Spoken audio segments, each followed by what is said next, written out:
Hello there, I'm Big Alias, and I'm gonna bless you with some good news. Do you want some good news? Yeah? You want some? Imagine being around the table at Planet Express.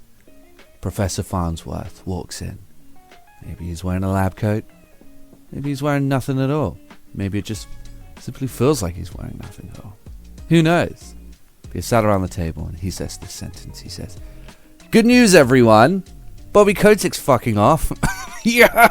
I was going to talk about this when it was announced. It's good news. It's not happening immediately, but Bobby Kotick, off your pop.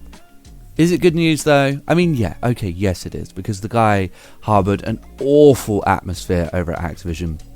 He's the reason it became the vampiric, blood-sucking, soul-sucking, awful establishment that it is now.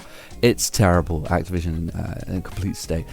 You know it's bad when it's like, oh, thank God, Microsoft are taking over. You know that you're in a bad spot then.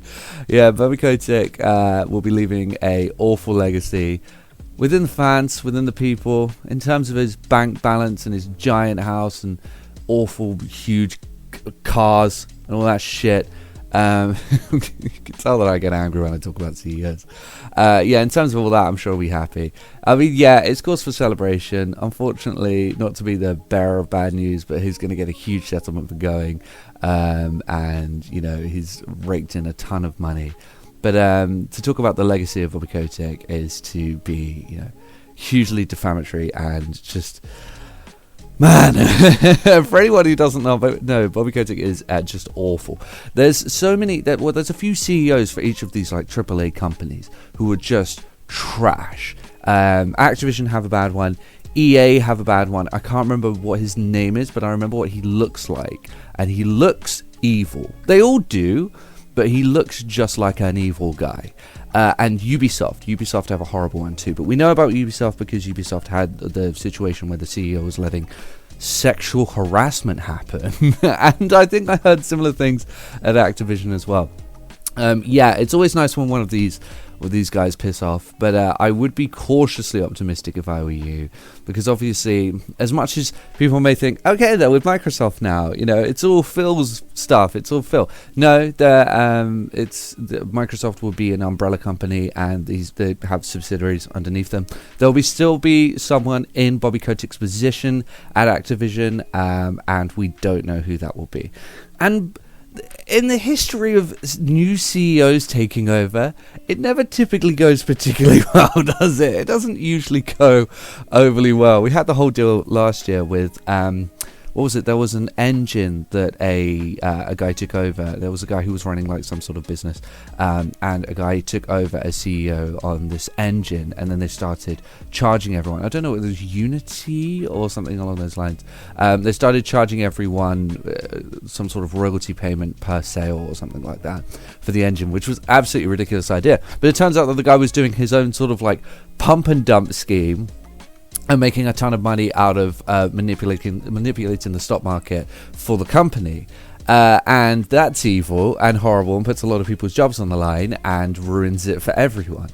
But this happens because unfortunately companies have this like incessant desperation that CEOs are important and needed and required because there has to be someone at the top. Now, okay, I don't completely disagree with there being someone at the top, but the amount of sort of freedom and, you know, stuff like that we give to CEOs to play around with all of that money in people's careers whilst paying them an utter ton of money, it's absolutely ridiculous. But it's just purely because that's the structure we have and that's how we do things, and we don't want to rock the boat and we don't want to change things, so we have to let these people in. So I'd be cautiously optimistic about Bobby Kotick leaving, but there's every chance that we're going to end up with someone else who's scummy. CEOs are not people who love the art and who are in love with it as much as Phil Spencer has an Xbox Live account, and some of it honestly genuinely feels a bit sincere. I wouldn't completely bank on that because, you know, he's at the top of something and these people are there to make money. And honestly, they're there to make money for themselves. They're not there to make money for the business. They're there to make money for themselves. And some people have an approach of, if I make money for the business, I'll be making it for myself. But in the case of most of them, no, they just immediately want all of the money all of the time. And because they have experience CEOing, and I say that with the biggest air quotes I've ever said in my life, they can always back into another job. People always wonder why these people fail upwards, why the guy who launched the failure of the initial PS3 run then moved on to another high position in a company, and then another one, and kept failing upwards, is because people just have this pre-established notion of, we need a CEO, we need one with experience, so they just go shopping for one and they find one, and it turns out to be that guy. So we'll see who takes over next. We'll see who takes this role, but I'm just excited to see Bobby Kotick away from other people for a bit, because it needs to happen. The guy is scum. Anyway, those are my thoughts on that, and I'm going to see everyone later. Good news, huh?